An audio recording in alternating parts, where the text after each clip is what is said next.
Welcome to our latest episode, Ear Training Adventures, Stories from the Musical Frontier, where I dive into the fascinating evolution of ear training over the centuries. Today, we'll explore how ear training has developed and highlight methods used by famous composers like Beethoven and Mozart.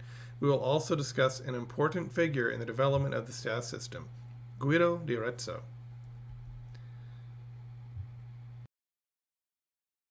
Before we start, I'd like to just briefly welcome you to the UreMusic Mentor podcast. I'm Kevin Yore, and I'm here to train your ear. I'm an author of textbooks on music composition, ear training, and music theory. I've served as a music theory professor, and I run the composer studio at UreMusic.com.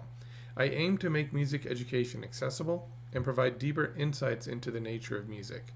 Please like, subscribe, and find us on YouTube or your favorite podcast platform.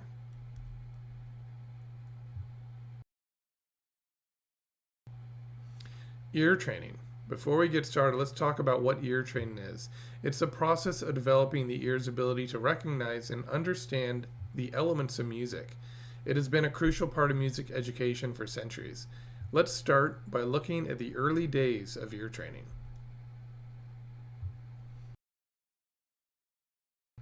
In the medieval period, ear training was primarily focused on vocal music. The church played a significant role in music education. Monks and choir members were trained to sing Gregorian chants. This training involved learning to recognize intervals and melodies by ear, a practice that is known as solfege. Solfege uses syllables like do, re, mi, fa, sol, la, ti, do to teach pitch and sight singing. However, these syllables have actually changed over the centuries.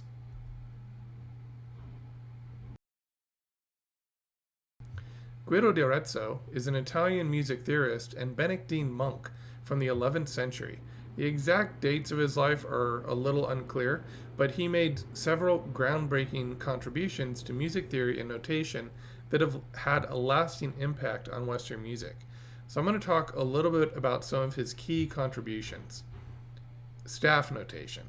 So Guido di Arezzo is best known for developing the modern system of staff notation. Before his innovations, music was notated using neumes, which provided only a rough indication of pitch. Guido introduced a system of 4 lines, which was later expanded to 5, and this allowed for precise pitch notation. This system included the use of clefs to indicate the pitch of the notes on the staff system. And the truth about the development of the staff system is that while it may have started with 4 with Guido, we experimented with many different styles. The 3 system, the 4 system, 5 line. There were various different options that were used before we settled on the 5 line system in our modern period. Solmization and the hexachord system is also kind of important to know about. So Guido developed this method of solmization, which used syllables to denote pitches. He introduced the syllables ut, re, mi, fa, sol, la. Now, these are actually the first lines of a Sapphic poem. And so he just used the first letter for each line to actually get his solfege syllables. So it was kind of arbitrary. Later, it was modified to do, re, mi, fa, sol, la. These syllables are viewed as being easier to sing and better for vocal technique. So these letters, these solfege, they correspond to the first 6 notes of the major scale. This system, known as a hexachord, made it easy for singers to learn and memorize melodies. The other thing you should keep in mind is the 7th scale degree, T, was often not used for the creation of melodies and counterpoints in that time. Although there is some debate about whether Guido invented something known as a Guidonian hand, it is a mnemonic device associated with his teachings. It uses the joints of the hand to represent different pitches, and this helps singers to visualize and remember intervals and scales. So you could actually look at the joints of your hand, and he could point to particular joints, and you'd know what to sing. It was a great tool for teaching singers. He also wrote a treatise called Micrologus de Disciplina Artis Musicae, which became one of the most influential music theory texts of the Middle Ages. In this work, he outlined his methods for teaching music, including his innovations in notation and solmization. The micrologus was widely distributed and used as a teaching tool throughout Europe. He had a significant impact on music education. It reduced the time required to train singers. He claimed that a system could reduce the time needed to learn ecclesiastical singing from 10 years to just 1 year. This efficiency revolutionized music education in medieval Europe. So, in conclusion, Guido di Arezzo's contributions laid the foundation for modern musical notation and education. His innovations made it possible to accurately notate and teach complex music. This paved the way for the rich musical traditions that followed. His work continues to influence music theory and education to this day.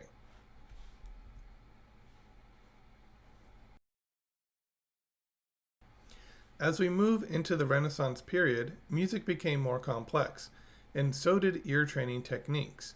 Composers like Josquin des Prez and Palestrina emphasized polyphony, where multiple independent lines are sung or played simultaneously.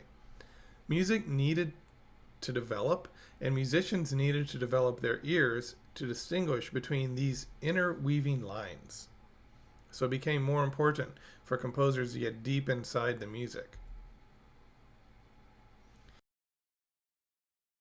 The Baroque period brought further advancements in ear training. Johann Sebastian Bach, a master of counterpoint, required his students to develop a keen ear for harmony and voice leading. Bach's teaching methods included playing complex fugues and singing chorales. This helped students internalize harmonic progressions and melodic lines. And it's still true today that if you want to become a composer, you really should learn counterpoint. And it's not that you're going to learn to compose like a 16th century, 17th century composer.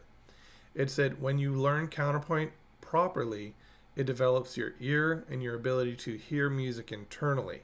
And it also develops your logic for music. So you start making better decisions with your own ideas that may have nothing to do with counterpoint. Counterpoint and music theory are really the logic of music, and it helps train a musical mind. That's what's so important about counterpoint theory. It's not that you're going to use these techniques. It's that they become a part of your process.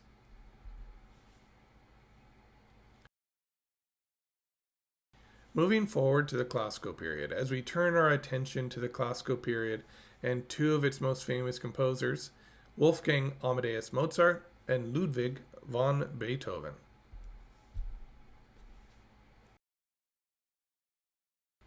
Mozart was a child prodigy. I think most of us know this. He had an exceptional ear from a young age. His father, Leopold Mozart, played a crucial role in his musical education. Leopold used a variety of ear training techniques, including playing intervals and chords on the piano for the young Mozart to identify by ear. This early training helped Mozart develop his remarkable ability to compose and improvise.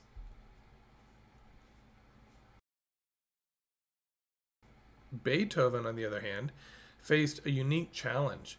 As he began to lose his hearing later in life, he relied heavily on his internal ear, or audiation.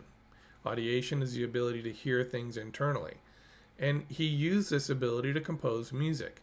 Beethoven's ear training involved intense mental practice, where he would imagine the sounds of the music in his mind. This ability allowed him to continue composing masterpieces even after he became completely deaf.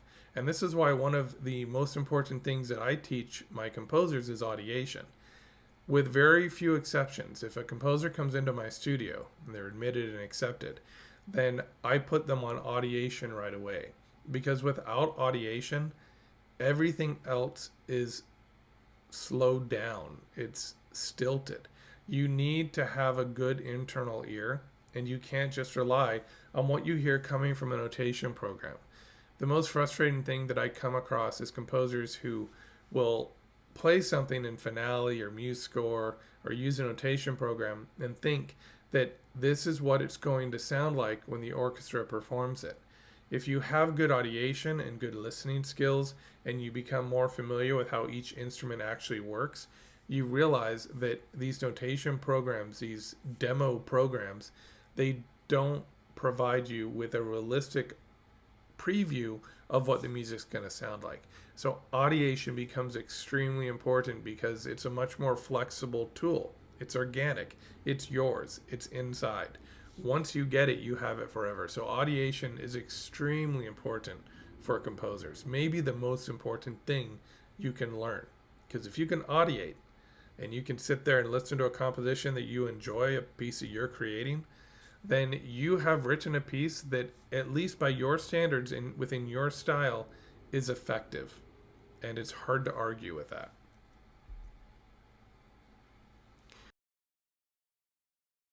So moving on to the Romantic period, ear training continued to evolve. Composers like Franz Liszt and Richard Wagner pushed the boundaries of harmony and orchestration. Musicians needed to develop their ears even more to navigate these new musical languages. Ear training exercises included identifying complex chords, modulations, and chromatic passages. In the classical period, there were modulations, of course, but they weren't as extended as what eventually came in the Romantic period. So the harmonies are getting stretched. We're expanding this concept of tonality to the point where it almost breaks. In the 20th century, we officially broke tonality. So ear training became more formalized with the advent of music education institutions. Conservatories and universities developed structured ear training curricula.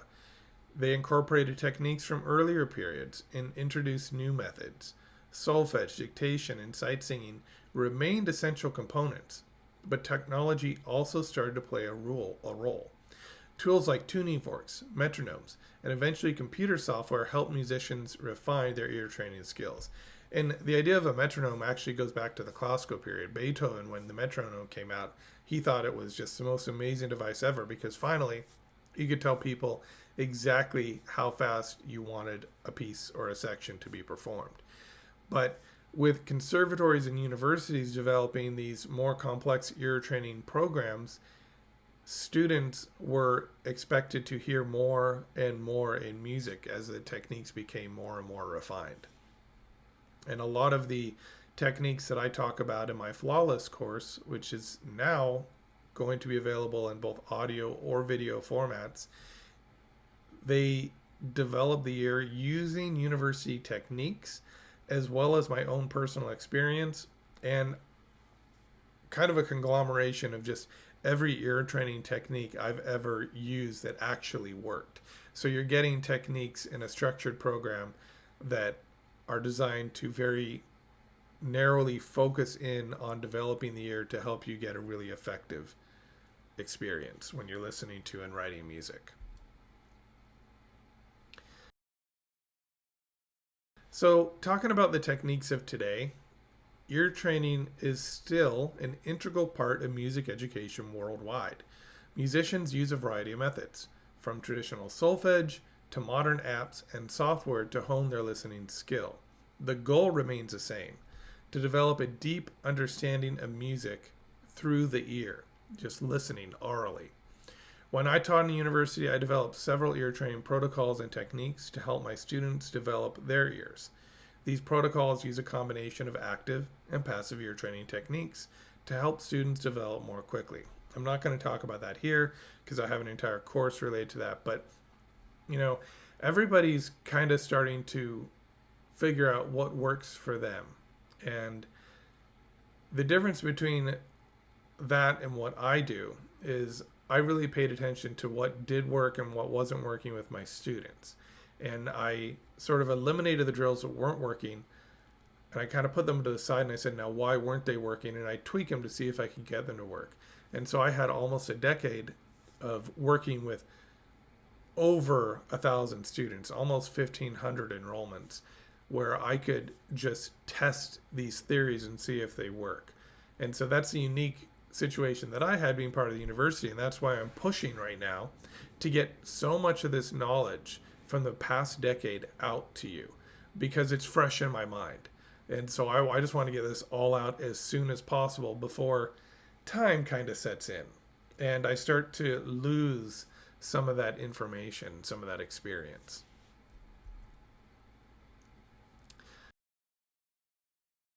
So to wrap this up, let's reflect on the journey of ear training through the centuries. From the chants of medieval monks to the symphonies of Beethoven, ear training has been a valid tool for musicians. It has evolved, adapted, and continues to be a cornerstone of music education. I want to thank you for joining me on this exploration of historical ear training techniques. I hope you found it as fascinating as I did. If you enjoyed this episode, please subscribe, leave a review. Until next time, keep listening and keep learning.